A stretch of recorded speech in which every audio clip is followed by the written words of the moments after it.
તો આજે આપણે દેખીશું હેલો આલ્કેન ને હેલો એરિન સંયોજનો। તો સૌથી પહેલાં આપણે હેલાઇડના પ્રકાર દેખીશું।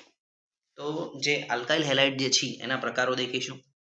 તો સૌથી પહેલાં આપણે જે હેલાઇડ છે એની વાત કરીએ તો પ્રથમ જે હેલાઇડ છે એનું નામ છે વિનાઇલ હેલાઇડ।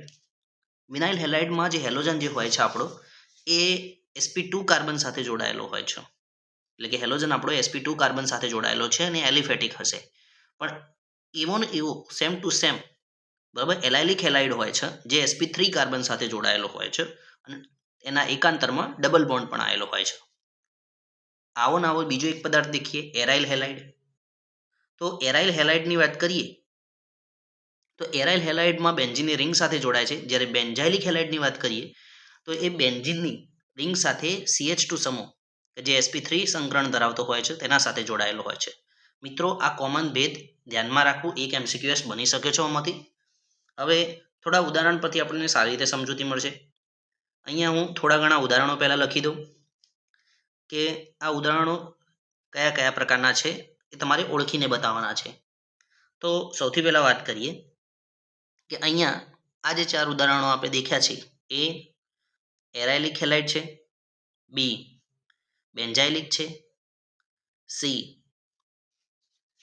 લઈએ એરાઇલિક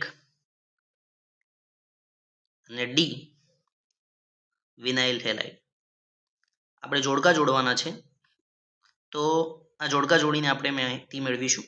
તો દેખી શકીએ છીએ કે sp2 કાર્બન છે એલિફેટિક છે, એના સાથે હેલોજન જોડાયો છે તો વિનાઇલ હેલાઇડ, sp3 છે ડબલ બોન્ડ આવેલો છે એલિફેટિક છે તો એલાઇલિક હશે, બેન્ઝીનની રિંગ ગાતી CH2 એટલે કે sp3 કાર્બન સાથે જોડાયેલો છે એનો મતલબ બેન્ઝાઇલિક હેલાઇડ છે, અને બેન્ઝીનની રિંગ સાથે સીધો જોડાયેલો હેલોજન તો એ એરાઇલિક હેલાઇડનું ઉદાહરણ હશે। મિત્રો હજી એક બે આવતા હોય છે જે ધ્યાનમાં રાખવાનો છે, જેમિનલ અને વિસિનલ। તો જેમિનલ હેલાઇડની વાત કરીએ તો એવો કાર્બન કે જેના આગળથી બે હેલોજન જોડાયેલા હોય તેને જેમિનલ હેલાઇડ કહેવામાં આવતા હોય છે, મતલબ કે જુડવા સેમ જ એક કાર્બન સાથે જોડાયેલા જેને જેમિનલ હેલાઇડ તરીકે ઓળખીએ છીએ। અહીંયા એક કાર્બન પર બે હેલોજન સમૂહ જોવા મળતા હોય છે, પણ સેમ ટુ સેમ એના જેવું કોપી વિસિનલ હેલાઇડ જેમાં બે હેલોજન જોડાયેલા હોય છે પરંતુ એકાંતરમાં જોડાયેલા હોય છે, એટલે કે એક કાર્બન પછી બીજા કાર્બન ઉપર એક હેલોજન જોડાયેલો હોય છે। તો આપણે એવું કહીએ કે બે કાર્બન પર એક એક હેલોજન જોવા મળે છે। હવે વાત કરીએ આમના નામ, તો જેમિનલ હેલાઇડનું જે હાલ ઉદાહરણ દેખ્યું એને ઇથિલિડિન ક્લોરાઇડ તરીકે ઓળખવામાં આવતો હોય છે, જ્યારે બીજા એક્ઝામ્પલને ઇથિલિન ડાયક્લોરાઇડ કહેવાય છે। પરીક્ષામાં MCQS પણ પૂછાય છે એમનું નામકરણ, એટલે ધ્યાનમાં રાખવું। હવે CH3X ની જે છે એ બંધની આપણે જે માહિતી આવે છે એ મેળવવાની છે। તો સૌથી પહેલાં આપણે વાત કરીએ બંધની માહિતી। CH3X છે જેમાં ફ્લોરિન ક્લોરિન બ્રોમિન અને આયોડિન હોય છે X ની જગ્યાએ। આપણે જો બંધ લંબાઈની વાત કરીએ સૌથી પહેલાં તો CH3F કરતાં CH3Cl માં વધારે હોય છે, CH3Cl કરતાં CH3Br અને CH3Br કરતાં CH3I માં જ વધારે હોય છે બંધ લંબાઈ। પરંતુ એ જગ્યા પર બંધ એન્થાલ્પીની વાત કરવામાં આવે અથવા બંધ પ્રબળતાની વાત કરવામાં આવે તો CH3F માં જે બંધ પ્રબળતા છે એ સૌથી વધારે જોવા મળતી હોય છે, જ્યારે CH3I માં સૌથી ઓછી જોવા મળે છે। સિમ્પલ વસ્તુ છે કે લાકડી જેટલી વધારે લાંબી હોય તેને તોડવી એટલી સરળ હોય છે અને જેટલી ટૂંકી હોય એને તોડવી એટલી મુશ્કેલ હોય છે। સેમ ટુ સેમ એ જ કોન્સેપ્ટ પરથી ધ્રુવીયતાનો કોન્સેપ્ટ આવે છે, પરંતુ એક અપવાદ ઉદાહરણ સાર્યું કે મિથાઇલ ક્લોરાઇડ જે છે એની દ્વિધ્રુવીય ચાક માત્રા જે છે એ સૌથી વધારે છે, એટલે કે બંધની ધ્રુવીયતા CH3Cl ની છે સૌથી વધારે, એ ધ્યાનમાં રાખવું। આ એક અપવાદ ઉદાહરણ છે, ઓર્ડરને ખાસ ધ્યાનમાં રાખવું મિત્રો। હવે લ્યુકાસ કસોટીની વાત કરીએ, આમાંથી એક MCQS બનતો હોય છે। તો લ્યુકાસ કસોટીમાં વાત કરીએ કે કોઈ આલ્કોહોલ હોય એની નિર્જળ ZnCl2 વત્તા સાંદ્ર HCl સાથે પ્રક્રિયા કરવામાં આવે તો આલ્કાઇલ ક્લોરાઇડ મળે છે નિપજ। હવે અહીંયા ધ્યાન રાખવા વાળી બાબત કે અહીંયા નિર્જળ ZnCl2 અને સાંદ્ર HCl નો ઉપયોગ થાય છે, એ MCQS માં પૂછાય છે। અને પ્રતિક્રિયાત્મકતાના ક્રમની વાત કરીએ તો તૃતીયક ઝડપી પ્રક્રિયા કરશે દ્વિતીયકની સાપેક્ષમાં અને દ્વિતીયક ઝડપી પ્રક્રિયા કરશે પ્રાથમિકની સાપેક્ષમાં, એટલે કે દ્રાવણને ઝડપી ધૂંધળું બનાવવાનું કામ જે હોય છે એ તૃતીયક આલ્કોહોલ જે હોય છે એ ઝડપી કરતો હોય છે।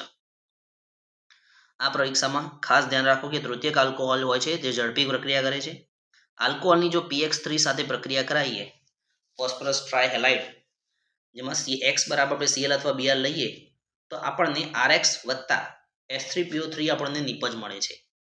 હવે ધ્યાન રાખવાવાળી એક બાબત જે હું દરેક વખતે કહું છું કે પદાર્થોના જે નામ હોય છે તેમાં એક અમુક અપવાદ પણ પૂછાતા હોય છે.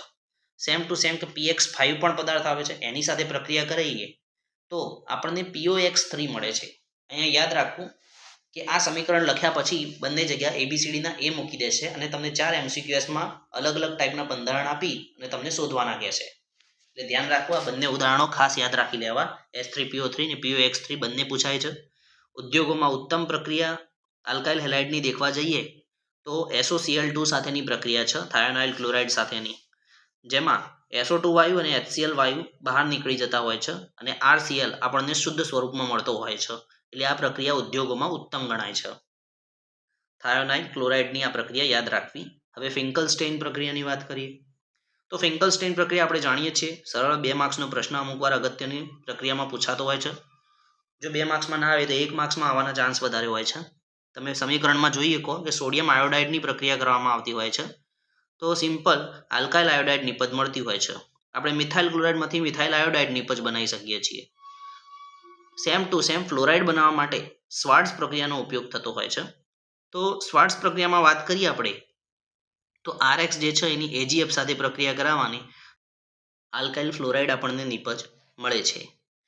આમાં અન્ય પ્રક્રિયક પણ ઉપયોગમાં લેવામાં આવતા હોય છે, જેમ કે AgFના સિવાય તમે COF2 વાપરી શકો છો, SbF3 વાપરી શકો અથવા HgA2F2 તમે વાપરી શકો છો. પરંતુ યાદ રાખવું, હાઇડ્રોજન ફ્લોરાઇડ એટલે કે HF ઉપયોગમાં લેવામાં આવતો નથી. આ પણ એક MCQS પૂછાય છે કે નીચેનામાંથી કયો ઉપયોગમાં આવતો નથી સ્વાર્ટ્ઝ પ્રક્રિયા માટે પ્રક્રિયક. હવે અગત્યની અમુક પ્રક્રિયાઓ દેખીએ, જેમ કે આ જે છે એ કોયડાઓના અંદર આપણે મૂકેલા છીએ, તો ડાયરેક્ટ હું જવાબ જ આપીશ કે અહીંયા HBr પેરોક્સાઇડની હાજરીમાં પ્રક્રિયા કરાવવાની છે તો નિપજ શું બનશે? સિમ્પલ વસ્તુ છે, આપણો ડબલ બોન્ડ નીકાળી દેવાનો છે અને HBr જોઈન્ટ કરાવવાનો છે, જેમાં Br જે છે એ છેડા ઉપર આપણે જોઈન્ટ કરીશું, એટલે કે બેન્ઝીનની રિંગ ઉપર CH2 CH2 CH2 Br, આ આપણી નિપજ બનશે અંદર. હવે વાત કરીએ બીજી, બેન્ઝીનના સાથે CH2 CH3 NO2. અહીંયા વાત કરીએ Br2 લાઇટ સાથે આપણે પ્રક્રિયા કરી છે અલ્ટ્રાવાયોલેટની સાથે, તો સિમ્પલ વસ્તુ છે કે અહીંયા બેન્ઝાઇલિક મુક્તમૂલક સૌથી વધારે બનવાના ચાન્સીસ હોય છે. એનો મતલબ કે અહીંયા જવાબમાં છેડા ઉપર નહીં પરંતુ બેન્ઝીનની રિંગ સાથે જોડાયેલા કાર્બન અંગાથી Br જોડાય છે. હવે વાત કરીએ આપણે 2 ટાઈપના OH સમૂહ અંદર હાજર છે. જો HCl ની પ્રક્રિયા કરવામાં આવે તો કોના સાથે પ્રક્રિયા કરશે? તો જે બેન્ઝાઇલિક આલ્કોહોલ જે છે એના સાથે આપણે પ્રક્રિયા કરશે, મતલબ કે બેન્ઝીનની રિંગ અંગાથી જોડાયેલા CH2OH સાથે પ્રક્રિયા કરે છે. અહીંયા બીજું એક એક્ઝામ્પલ છે જેની HI સાથે પ્રક્રિયા કરવામાં આવી છે, તો જે તૃતીયક કાર્બન છે એના સાથે આપણો આયોડિન જોડાશે અને ડબલ બોન્ડ નીકળી જશે. હવે આ જે પ્રક્રિયક છે એની Br2 ની સાથે પ્રક્રિયા કરવામાં આવી છે UV લાઇટની હાજરીમાં, તો મુક્તમૂલક પ્રક્રિયા છે. સિમ્પલ ઉદાહરણ છે, એલાયલિક મુક્તમૂલક બનતો હોવાના કારણે અહીંયા એલાયલિક મુક્તમૂલક ઉપરથી આપણે એ કાર્બન ઉપર Br આપણે જોઈન્ટ કરી દઈશું. મિત્રો, પ્રક્રિયા સીધી યાદ રહેતી હોય તો એ સરળથી, અને તમને જો સમજણ પડતી હોય તો વધારે સારું. હવે ઉત્કલન બિંદુ અને ગલન બિંદુની વાત કરીએ તો ઉત્કલન બિંદુ જે હોય છે, જેનું દળ વધારે હોય છે એનું ઉત્કલન બિંદુ વધારે હોય છે, અને જેમાં શાખા વધારે હોય છે એનું ઉત્કલન બિંદુ ઓછું હોય છે. આપણે આ ઉદાહરણને ધ્યાનમાં રાખીને અહીંયા એક એક્ઝામ્પલ લખીશું. હવે આ એક્ઝામ્પલના અંદર તમે જોઈ શકો છો કે એના કરતાં બીનું દળ વધારે છે, બીના કરતાં સીનું દળ વધારે છે. તો એનો મતલબ ઉત્કલન બિંદુમાં પણ સેમ ક્રમ તમને જોવા મળશે કે જેટલું વધારે દળ હશે ઉત્કલન બિંદુ એટલું વધારે હશે. હવે આપણે એમ કરીએ, સેમ ટાઈપના ઇથાઇલ ક્લોરાઇડ, ઇથાઇલ બ્રોમાઇડ ને ઇથાઇલ આયોડાઇડની લઈએ તો દળની વાત કરીએ તો સેમ એ પ્રકારે જ જોવા મળશે. તો ઉત્કલન બિંદુમાં પણ એ જ ક્રમ તમને જોવા મળશે. પરંતુ આપણે એમ કરીએ કે જો દળ સરખા લઈએ, ઉદાહરણ તરીકે આપણે અહીંયા કંઈક ઉદાહરણો લખીએ. મિત્રો, પ્રથમ પદાર્થ જે છે એ N બ્યુટાઇલ ક્લોરાઇડ છે, બીજા પદાર્થ જે છે એ આઇસોબ્યુટાઇલ ક્લોરાઇડ છે, અને ત્રીજો પદાર્થ જે છે એ નિયોબ્યુટાઇલ ક્લોરાઇડ છે. ત્રણે ત્રણના આણવીય સૂત્ર જે છે એ સમાન છે, પરંતુ વાત કરીએ તો દળે સરખા છે કારણ કે અણુસૂત્ર સરખા છે, પરંતુ દળ સરખા હોવાના કારણે આપણે જવાબ શોધી ના શકતા હોઈએ તો શાખા ઉપર જઈશું. એના અંદર શાખા 0 છે, જ્યારે બીના અંદર 1 શાખા પડે છે અને સીના અંદર 2 શાખાઓ પડે છે. જો શાખાઓને ધ્યાનમાં રાખીએ તો અહીંયા જોઈ શકીએ છીએ કે બીના અંદર એક શાખા પડી રહી છે અને સીના અંદર 2 શાખાઓ આપણને જોવા મળતી હોય છે. એનો મતલબ કે અહીંયા જે શાખા છે એની સંખ્યા વધશે તો ઉત્કલન બિંદુ ઘટશે. તો એનો મતલબ એનું ઉત્કલન બિંદુ વધારે હશે બી કરતાં અને બીનું વધારે હશે સી કરતાં. હવે વાત કરીએ અહીંયા અન્ય એક્ઝામ્પલની જે પરીક્ષામાં આવવાના ચાન્સીસ થોડા વધારે છે. ડાયક્લોરોબેન્ઝીનમાં ઉત્કલન બિંદુ અને ગલન બિંદુનો ક્રમ. તો ઉત્કલન બિંદુ અને ગલન બિંદુના પહેલાં આપણે એક્ઝામ્પલ લખી દઈએ. તો આપણી પાસે ઓર્થો ડાયક્લોરોબેન્ઝીન, મેટા ડાયક્લોરોબેન્ઝીન અને પેરા ડાયક્લોરોબેન્ઝીનના ઉદાહરણો છે. તો આપણે અહીંયા ધ્યાન રાખવાનું છે કે પરીક્ષાના અંદર આ જે આપણને 3 બેન્ઝીન જે આપેલા છે ડાયક્લોરો, એના વિશે એક અગત્યની ધ્યાનમાં રાખવાવાળી બાબત કે તેમના ઉત્કલન બિંદુ અને ગલન બિંદુના ક્રમ પૂછવામાં આવતા હોય છે. મિત્રો હંમેશા એક વસ્તુ યાદ રાખજો કે મેટાનું જે ગલન બિંદુ હોય છે હંમેશા ઓછું જ હોય છે, પણ અહીંયા જે ક્રમ છે એ જરા ધ્યાન રાખીશું કે આ પ્રકારે તમારો ક્રમ યાદ રાખવાનો છો. OPM POM, જેમાં ઉત્કલન બિંદુ ઉપર લખવાનું ને ગલન બિંદુ નીચે લખવાનું. બરોબર, આ વસ્તુ તમારે ધ્યાનમાં રાખવાની છે. આટલો ક્રમ તમારે યાદ રાખીને જવાનું છે પરીક્ષામાં. હવે અગત્યની જે પ્રક્રિયા છે એ વાત કરીએ. તો અગત્યની પ્રક્રિયાઓના અંદર ફરી પાછું આપણે દેખીએ તો RXની પ્રક્રિયા જે છે એ KNO2 સાથે કરવામાં આવે તો RONO બને છે નિપજ. જ્યારે એ જ જગ્યા ઉપર AgNO2 સાથે પ્રક્રિયા કરવામાં આવે તો RNO2 નિપજ બનતી હોય છે. આપણે ઇથાઇલ ક્લોરાઇડનું એક્ઝામ્પલ લઈએ અને KNO2 સાથે પ્રક્રિયા કરીએ તો CH3CH2ONO નિપજ મળતી હોય છે, અને AgNO2 સાથે પ્રક્રિયા કરાવીએ તો CH3CH2NO2 તમને નિપજ મળતી હોય છે. વાત કરીએ અન્ય એક્ઝામ્પલની. હવે વાત કરીએ બીજું એક્ઝામ્પલ કે જેમાં KCN સાથે પ્રક્રિયા કરવામાં આવે તો RCN બને છે, અને જો AgCN સાથે પ્રક્રિયા કરવામાં આવે તો RNC બને છે. આઇસોસાયનાઇડ અને સાયનાઇડ નિપજના વચ્ચેનો ભેદ તમારે ધ્યાનમાં રાખવાનો છે. અહીંયા KCN સાથે પ્રક્રિયા કરાય તો સાયનાઇડ નિપજ મળે છે, અને AgCN સાથે પ્રક્રિયા કરાવીએ તો આઇસોસાયનાઇડ નિપજ મળતી હોય છે. આ ઉદાહરણો ખાસ વિડીયો પોઝ કરીને ધ્યાનથી નોંધી લેવા મિત્રો, જેથી તમને પરીક્ષામાં થોડી મદદ મળી રહે. હવે ગ્રિગ્નાર્ડ પ્રક્રિયકની વાત કરીએ આપણે. મિત્રો ગ્રિગ્નાર્ડ પ્રક્રિયાનો એક પ્રશ્ન છે જેમાં ભૂલ થવાના ચાન્સીસ વધારે છે, બહુ ધ્યાનમાં રાખવું. આપણી પાસે સમજી લઈએ કે મિથાઇલ ક્લોરાઇડ છે અને એની પાણી સાથે પ્રક્રિયા કરાવીએ તો આપણને CH3OH વત્તા HCl આપણને મળતું હોય છે. મિત્રો અહીંયા તાપમાન કે દબાણની હું વાત કરવાનો નથી, બસ ખાલી એક સિમ્પલ પ્રક્રિયાની સમજૂતી આપી રહ્યો છું. હવે આ પ્રક્રિયામાં આપણને ખબર પડે કે મિથેનોલ નિપજ મળે છે આપણને, પરંતુ આ જ મિથાઇલ ક્લોરાઇડની પ્રક્રિયા જો મેગ્નેશિયમ સાથે કરવામાં આવે શુષ્ક ઇથરમાં તો મિથાઇલ મેગ્નેશિયમ ક્લોરાઇડ નિપજ મળતી હોય છે. આ મિથાઇલ મેગ્નેશિયમ ક્લોરાઇડને જો પાણી સાથે પ્રક્રિયા કરવામાં આવે તો આપણને મિથેન મળતો હોય છે, એટલે કે CH4. કેમ આવું? તો મિથેનનો કાર્બન જે છે, કાર્બનની વિદ્યુત ઋણમયતા 2.5 અને મેગ્નેશિયમની વિદ્યુત ઋણમયતા 1.2 વધારે કાર્બનની છે, એટલે બંધના ઇલેક્ટ્રોન કાર્બન તરફ જશે એટલે CH3 માઇનસ બનશે ને MgCl પ્લસ બનશે. H2Oમાં H પ્લસ ને OH માઇનસની વાત કરીએ તો H પ્લસ જે છે એ CH3 અંગાથી જોડાશે એટલે CH4 નિપજ મળશે તમને. આ રીતે યાદ રાખવું અગત્યની બાબત કઈ કે આપણો જે મિથાઇલ ક્લોરાઇડ છે એની મેગ્નેશિયમના શુષ્ક ઇથર સાથે પ્રક્રિયા કરવામાં આવે એટલે A મળે છે, અને H2O સાથે કરવામાં આવે તો B મળે છે.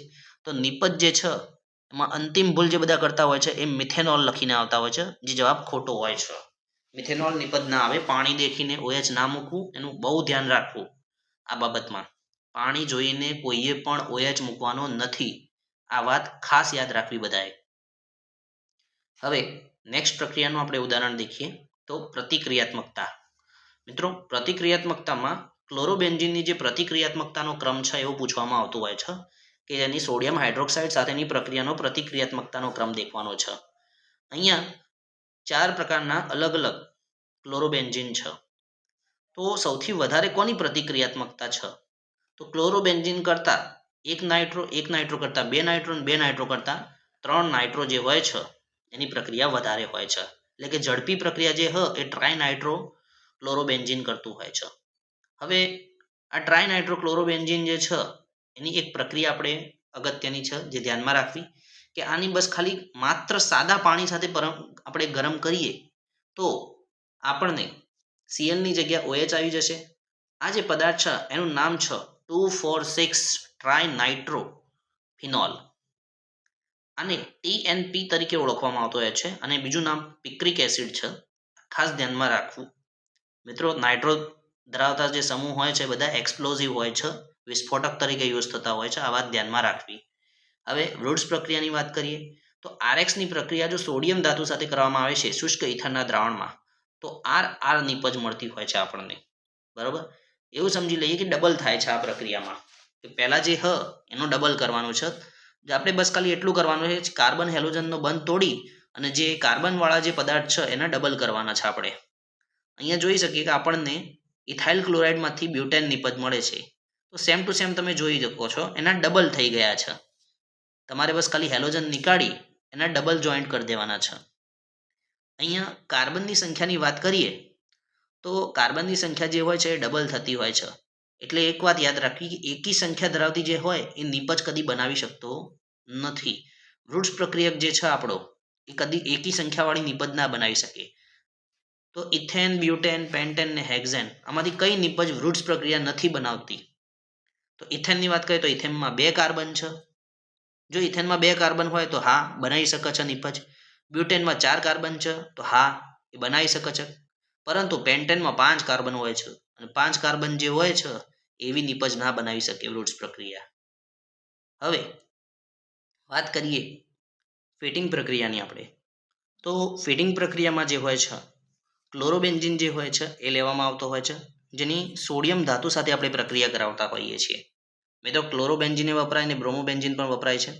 તો ક્લોરોબેન્ઝીનની સોડિયમ ધાતુ સાથે શુષ્ક ઇથરના દ્રાવકમાં પ્રક્રિયા કરીએ તો આપણને ખબર છે કાર્બન હેલોજનનો બંધ તોડવાનો અને ડબલ કરી દેવાના, તો બાયફિનાઇલ નિપજ મળશે આપણને.